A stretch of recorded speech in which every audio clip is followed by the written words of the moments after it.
ہارون صاحب، معاملات دو ہیں، سچویشن ایک جیسی ہے۔ ایک تو جینوسائیڈ واچ کے سربراہ نے جو مسلمانوں کی نسل کشی کے حوالے سے بھارت کے متعلق کہا، دوسری طرف فرانس میں اسلامو فوبیا اور سخت ہوتے ہوئے قوانین ہیں، ان کے اوپر میں بات کرنا چاہ رہی ہوں آپ سے۔ دیکھیے نا، ٹھیک آپ نے کہا کہ دونوں ممالک کا ایک رویہ ایک جیسا ہے۔ جی،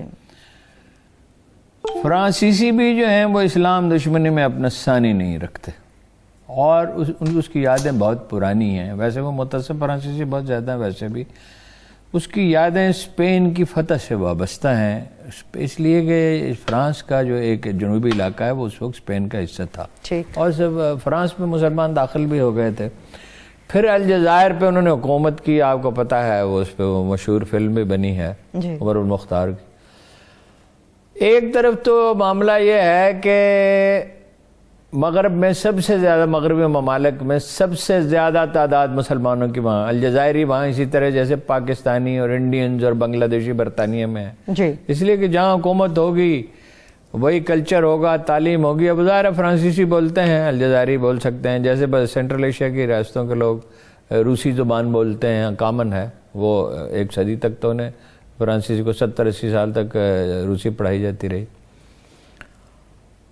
انڈیا کا معاملہ زیادہ سنگین ہے، فرانس کا بھی سنگین ہے کہ وہ تو تنظیم جو ہے، کیا نام ہے اس کا، French council of Muslim faith, ان سے بات چیت انہوں نے کی ہے، قوانین سخت کریں گے، بچہ گھر میں نہیں پڑھایا جا سکے گا، اسکول میں بھیجیں گے، ورنہ 6 ماہ سزا ہوگی، اور اماموں کا تقرر وہ کریں گے، 2 ہفتے کا نوٹس دیا ہے، اور بڑے سخت قوانین بنا رہے ہیں۔ آپ کو یاد ہے نا کہ حجاب پہ انہوں نے سب سے پہلے پابندی لگائی تھی، اور اسلام سے متعلق شدت پسند رویہ بھی فرانس سے ابھرا۔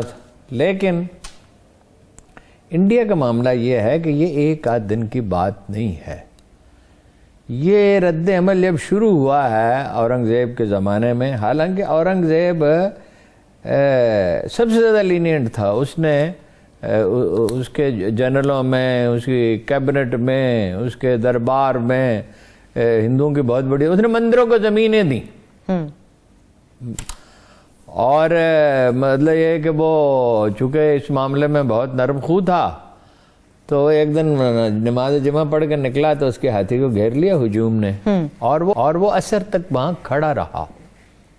اس کے بعد تو خیر ظاہر ہے حکومت کی ریٹ پھر جیسے قائم کی جاتی ہے، اس نے ریٹ قائم کی، اور وہ ریٹ اسی طرح قائم کی، اس نے ہاتھی کو چلنے کا حکم دیا، اس کو محبت سے کہا کہ ہاتھی کو چلا دو، اور ظاہر ہے اس میں کچھ نقصان بھی ہوا ہوگا، اب بہت پہلے میں نے پڑھا تھا، مجھے یاد نہیں ہے۔ تو شیوا جی کے زمانے سے یہ سلسلہ شروع ہوا، جس کو میں کہتا ہوں کہ شیوا جی کے زمانے میں ہندو قوم پرستی کا بھوت غاروں سے نکلا اور برسر بازار ناچنے لگا۔ یہ گاندھی، نہرو وغیرہ یہ ایسے لیپا پوتی تھی کہ وہ حیدرآباد پہ تو قبضہ جو ہے وہ کہا جاتا ہے کہ نہرو کا اس میں اتنا عمل دخل نہیں تھا۔ کشمیر پہ قبضہ کس نے کیا تھا؟ نہرو نے کیا تھا۔ گاندھی جی نے دکھاوے کہ بھوک ہڑتال کی اور اس کو اڑا دیا، اور اس کا جو قاتل ہے وہ ہیرو ہے، آپ کو معلوم ہے۔ آپ دیکھتے نہیں کتنے فلمیں وہ بناتے ہیں پاکستان آرمی کے خلاف، ISA کے خلاف۔ میں عمران خان صاحب کو سمجھاتا رہا کہ جو راگ کا ایجنڈا ہے، انڈیا کا جو سیاسی ایجنڈا ہے، فلم انڈسٹری اس میں شامل ہو گئی ہے۔ وہ کہتے تھے نہیں، وہ تو اور بھی بہت سی باتیں نہیں مانتے تھے، حکومت میں آئے تو کیا ہر چیز انہیں سمجھ میں آنے لگی جب ساری انفارمیشن آئی ان کے پاس۔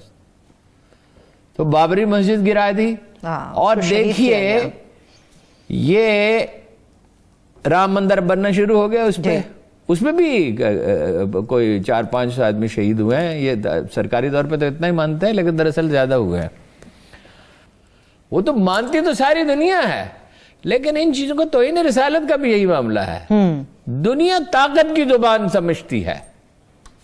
دیکھیے نا، جب مکہ مکرمہ میں تھے جناب رسالت مآب، اور یہ فرانس کے مسلمانوں کو صبر سے کام لینا چاہیے، تحمل سے، یہ نہیں کرنا چاہیے کہ اپنا ہتھیار اٹھا لے۔ ہتھیار اٹھانے کا اختیار انہیں نہیں دیا گیا۔ مگر ہارون صاحب، ابھی جس طرح سے ہم پہلے بات کر رہے ہیں، نبی پاک صلی اللہ علیہ وسلم سے محبت کے معاملے پہ انسان کے جذبات کنٹرول نہیں کر سکتا۔ فائدہ نہیں ہوگا نا۔ دیکھو اسامہ نے جو کچھ کیا اس کو مسلمانوں کو فائدہ ہوا یا نقصان ہوا؟